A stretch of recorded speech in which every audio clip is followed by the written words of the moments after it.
Ito ang kaganapan dito sa loob ng MIP. So, nakapila tayo. Hindi palabas. Nakapila tayo papuntang timbangan. Ayan. Ayan ang ganap dyan. Ayan, haba. Paikot yan mga buds. Ngayon ko lang naranasan to dito sa MIP na umaba ng ganito. Ang pila palabas. Grabe. Ay hindi palabas sa timbangan. Ayan, yung mga yan, nakapila. Ito, haba. Grabe.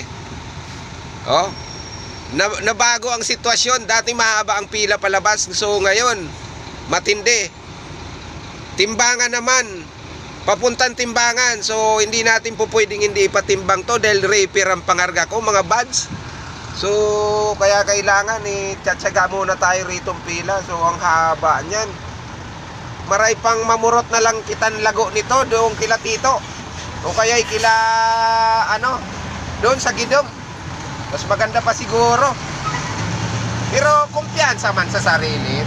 Tibad umabot pa kita sa diya. Pag hindi na, di durog didi sa loob ng MIP. Arag bansa na sa to. Kumpiyansa man baga, kumpiyansa man sa sarili. So, shoutout sa mga Bicolano dyan, mga Oragon.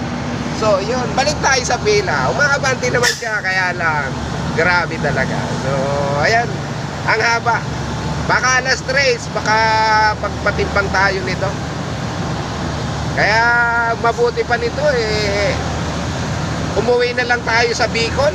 Manglago na lang tayo. Siguro kung maghanap na lang tayo ng lago, maganda pa. Kaya balang araw, iiwanan ko ritong MIP na to. Mapagalin man baga, di puta. Maray man kumpuraya dito, maurag man. Bakon, balik si mo. Yun, shout out mga buds. Mabuhay tayong lahat.